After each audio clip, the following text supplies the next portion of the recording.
నమస్తే సంతోష్ సన్నగాడు అన్నా. నమస్తే నమస్తే. ఎక్కడ పోతున్నావు అన్నా బండి వేసుకొని? వైన్ షాప్కి ఇచ్చిన వైన్ షాప్కి మందు దానికి పోతున్నా. అవునా అన్నా, ఈ పాస్టర్లు అందరూ నిన్ను తాగుపోతాడు అంటున్నారు కదన్నా. నీ దగ్గర జ్ఞానం లేదంటుండ్రు. నీ దగ్గర వాక్యం వినొద్దు అంటున్నారు కదన్నా.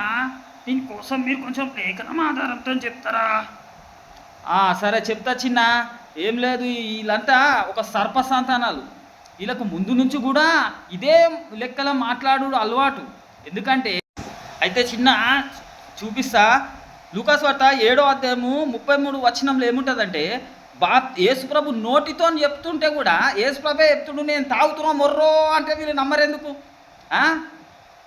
యేసుప్రభు నోటితో ఈ సర్ప సంతానాలకు ఇప్పుడు కాదు ముందు నుంచి కూడా దేవుని పిల్లలని అనడమే వీళ్ళది. ఆ రోజు ఇదే గుణం కదా. ఇప్పుడు నన్ను తాగుపోతున్నాడంటే అదే సాతాను గుణం వీళ్ళ దగ్గర ఉంది. అందుకే ఆ రోజు యేసుప్రభుని ఏమన్నాడంటే, బాప్తిసం ఇచ్చి యోహాను రొట్టె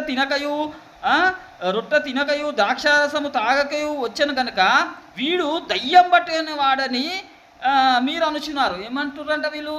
రొట్టె తినలే ద్రాక్షారసంలే, కానీ ఏమంటారంట దేవుని బిడ్డను పట్టుకొని దయ్యం పట్టిన వాడు అంటున్నట. ఇప్పుడు యేసుప్రభు నోటితో చెప్తున్నాడు. మనుష్య కుమారుడు అంటే యేసుప్రభు గురించి యేసుప్రభు చెప్పుకుంటుండు. ఏం చేస్తుండే యేసుప్రభు ఇక్కడ అంటే, ఆయన ఏం చెప్తుండో యేసుప్రభు నోటితో చెప్తుండు. తినుచు తాగుచు వచ్చాను కనుక వీడు మద్యపాని. ఏమంటారంట ఇక్కడ? యేసుప్రభు నోటితో చెప్తున్నాడు. ఏం చెప్తున్నాడంటే, మనుష్య కుమారుడు ఏంటంట తినుచు తాగుచు వచ్చాను కనుక ఏమంటారంట, తినుచు తాగుతూ వస్తున్నాడంట. యేసుప్రభు ఈ నోటితోనే ఏం చెప్తున్నాడు? నేను తింటున్నా తాగుతున్నా అంటే నమ్మరా వీళ్ళు? ఇప్పుడు నేను ఎట్లా తింటున్నా తాగుతున్నానా లేదా? మందు తాగుతున్నా లేదా? మరి తాగుతున్నా కదా. అందుకే వీళ్ళు ఏమంటారంట, ఇదే సర్పసంతానం గుణం అనమాట. అప్పుడు కూడా అని ఏమంటారంట, తిరిచి రాశాను వచ్చాను కనుక మీరు ఇదిగో వీడు తిండిపోతూ మద్యపానీయు సుంకర్లకు పాపులకు స్నేహితుడని వారు అనుచున్నారంట. ఏమంటారంట? సుంకర్ల వాడు తిండిపోతూ పచ్చి తాగుపోతాడు. ఎందుకు తాగుపోతాడు అంటున్నంటే, యేసుప్రభు చెప్తుంది కదా నేను తాగుతున్నాను. ఎట్లయితే నేను సంతోష్ సన్నగాడు కూడా నేను కూడా తాగుతున్నా వచ్చినా కదా. మళ్ళీ ఏమంటారు అక్కడ? ఆయనకు జ్ఞానం కాదంట. ఇంకోటి ఏంటంట, ఆయన పాపులతో తిరుగుతుంది కదా. పాపు నాకు స్నేహితుడు అంటారు వీళ్ళు అంటారు. ఆయన నిజంగానే తిరుగుతుండాలి అంటే తిరుగుతున్నాడు. కాబట్టి ఆ సంబంధులను బట్టి అంట ఆయనకు తీర్పు వస్తుంట. యేసు ప్రభుకే తిరుగు అంటే ఏముంది, నాకు అదే ధన్యత కలిగింది అనుకుంటా నేను. ఎందుకంటే ఆ రోజు యేసు ప్రభుని వీళ్ళు మద్యపాని అన్నారు. ఎందుకంటే ఆయన తింటుండు తాగుకుంటూనే వచ్చిండు కదా. ఆయన మందు తాగుతున్నాడని ఆయన నోటితో ఆయన చెప్పినా కానీ నమ్మరా వీళ్ళు? ఆయన నోటితో నేను తాగుతున్నా మొర్రో అంటే తాగుతున్నాడని వీళ్ళు ఎట్లా అంటారు? ఆయన నోటితో ఆయననే చెప్తున్నాడు నేను తాగుతున్నా.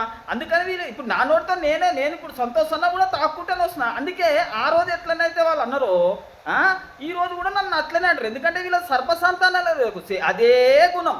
అర్థమైందా బ్రదర్? ఇప్పుడు నీకు అర్థమైందని అనుకుంటున్నా. ఆ రోజు సాతాన్లు ఎట్లయితే యేసుప్రభుని అన్నారో తాగుపోతాని, ఈరోజు నన్ను కూడా అందుకే జ్ఞానము లేదంటారు. నాకు కూడా అట్లనే అంటారు.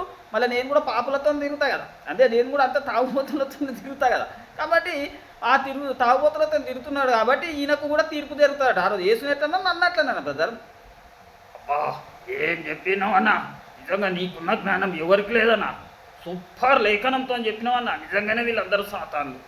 సరే అన్నా, నా పేరు లిల్లీ. ఎవడ్రా మా అన్నని సంతోష్ సన్నాగారిని తాగుబోతాడా జ్ఞానం లేదన్నది చెప్పుతో కొడతా. మా అన్న నీకు లేఖనాలు చెప్పలేకపోతే మా అన్నని తాగుబోతాడు అని తిడతారా? అవును, మా అన్న తాగుతాడు, మా అన్న ఇష్టం. మా అన్న జ్ఞానం లేదా? ఎందుకు లేదు? సరే మీకు జ్ఞానం అంటే మా అన్నని తెలిసి చూపించరా సర్పసంతనల్లారా. మా అన్నకు నేనే అప్పుడప్పుడు ఒక మందు బాటలు తెచ్చిస్తా. అర్థమైందా? నా పేరు లిల్లీ. నేను ఎవరిని కేరియా. మా అన్నం తింటే అసలుకే ఊరుకోను. అర్థమైందా? మీకు ఇక ఎప్పుడైతే లేఖనాలు రావో పీరుల మీద పాపాలు మోపడం మీకు అలవాటు. ఎందుకంటే మీకు లేఖనాలు రావు కదా. లేఖనాలు చెప్పే దమ్ము లేనోడే ఇలాంటి పాపాలు మోపడము. మా అన్నకు తీర్పు జరుగుతుందా? మా అన్న నరకం పోతాడా? ఆ రోజు యేసుప్రభుని అన్నట్టే అంటారు కదరా మీరు సర్పసంతానాలారా. మా అన్నం గెలిచే దమ్ముంటే గెలిచి చూపిర్రా ఫస్ట్.